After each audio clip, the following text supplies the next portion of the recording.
tayong may bagong papaanda rin. So ay Tuso na 2.8 na 4GB1 yung makina. So naka-stack to. Dumating dito tinowing, no, nakakarga sa self-loading. So ngayon papaanda rin na namin. Okay?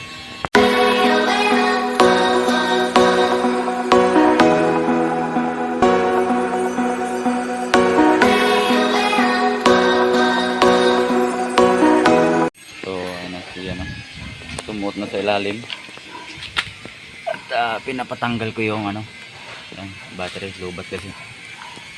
So makina niya ay sobrang dumi na.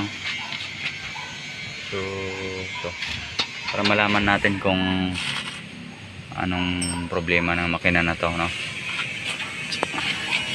So dito wala na siyang tubig, walang laman. So walang laman yung tubig. Langis na check ko na. So may laman. Sariwa pa yung langis. So yung makina is talagang napabayaan na, no? Hindi ko alam bakit naglagay sila ng ganito. Yan, nakita mo yung apat na tubo na yan. So nakakunik yan dito. Ito, hindi ko alam kung para saan yan. Ano ba nakalagay dito?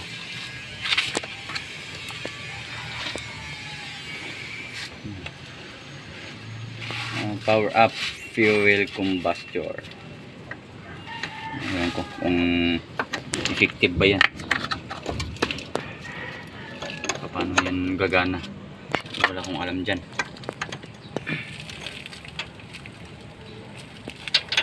Ayan na, papandarin muna natin.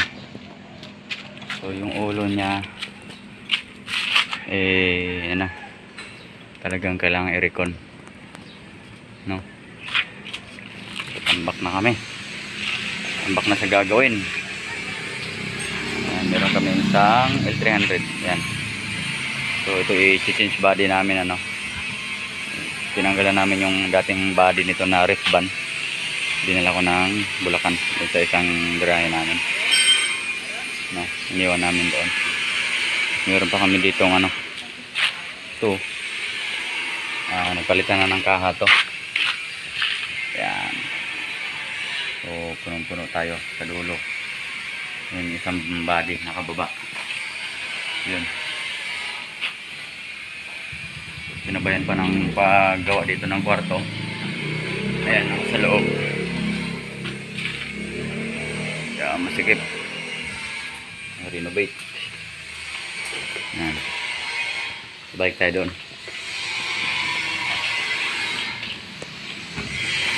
Ayan, tingnan natin. Okay, yung kanyang linya ng shut off valve na bago na, no? Ito hindi na original. Ito pulang wire. Ito pula. Sinabay na sa to, sinabay na sa susi dito. Hindi na pinadaan ng relay. Lobat yata yan, yung battery mo. Alright, so malakas yung battery. Problema yung susian. So rekta natin. Try natin pandarin ng nakarekta. So rekta natin sa starter lang na. Tingnan natin kung andar. So, ayaw na.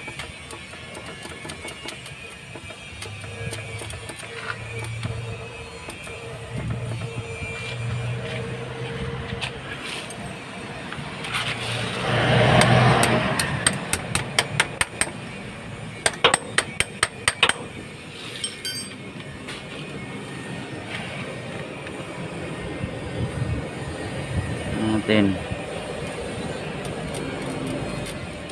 Wala ay talaga. Ayaw. Natin.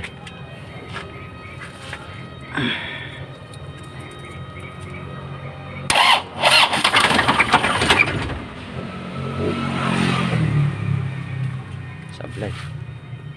Tanggalin mo nga to. Tayo. Walang tubig ha. Natin ulit.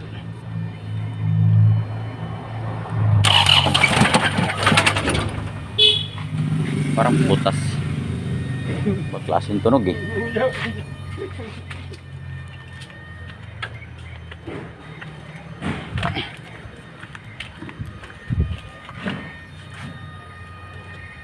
Ibang klase no.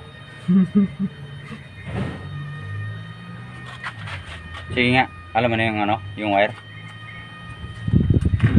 Yung wire dyan is ano mo sa starter. Yung may tornilyo, yung galing sa battery. Yung wire dyan na nakalaylay. Hindi, yun dyan sa ilalim, may starter. Ito. Hindi yan, yan, i-ano mo doon sa ano, sa may tornilyo sa starter positive. Yung galing sa battery, sa baba.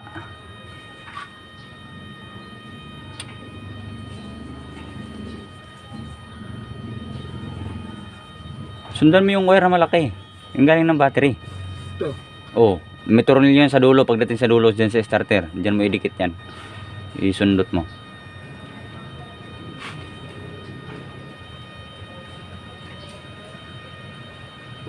Okay.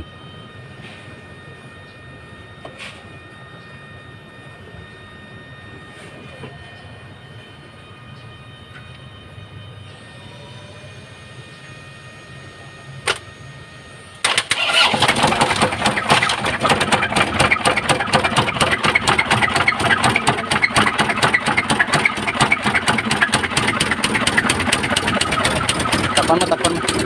Tapan mo yung katok. Kung ito ganda.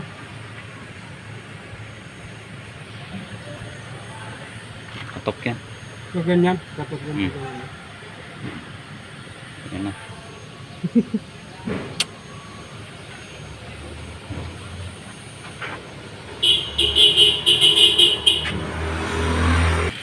Lang. Sige, sundot mo.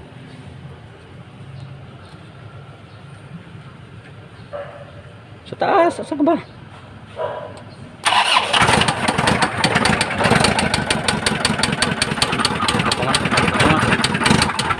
Takpan mo ba? Talaga. Play. So, katok yung makina. Kapag agad daw. Sablay. So, ano natin to, general overhaul. So, tingnan natin kung may kukuha ng as-isan lang, no? Basta mura kasi may lalaban din yan pag as-is lang. Hindi pag ano, i-overhaul na rin natin to. So, pending na naman. Right, so yun na. Narinig nyo na ang andar. Hindi natin pwede paandarin ng matagal kasi sobrang usok sa likod, kulay puti.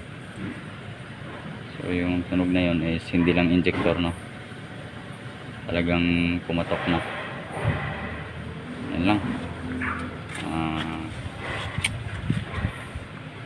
Yan na, dagdag pending na naman to, nakatambak na naman sa labas. Yan lang. So yan na, narinig yun na yung andar. Overhaul lang natin to, no? So pending na naman, tambak na naman tayo ng gagawin. Yun lang. Yun talaga pagka may kukunin ka na walang andaran. Bagay mura lang naman niya nakuha to. Mura lang nakuha niya mo, kaya nilabanan niya, no? Walang andaran. So ganoon talaga, sirtihan lang kung umaandar ang unit. So, ano na, dito ko na tatapusin to. Update ko na lang kayo kung anong hatol nito sa ano, kung nagbibenta ng as-is or gagawin pa natin, i-overhaul pa natin, no? So yun lang, and dito ko na muna tapusin to. Thank you for watching. See you sa my next vlog guys. Babush.